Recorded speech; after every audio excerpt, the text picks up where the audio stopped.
Ana ta direct. Anu sokoma. Era flasira. Ko bajite.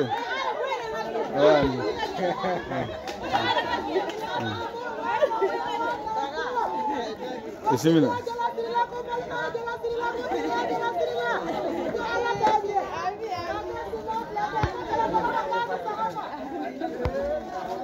Voilà.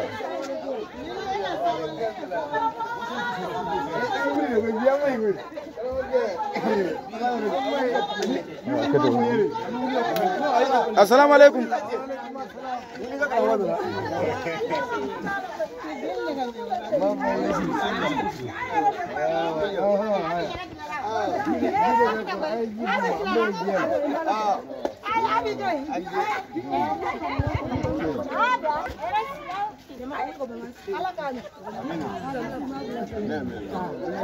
Allah Akbar.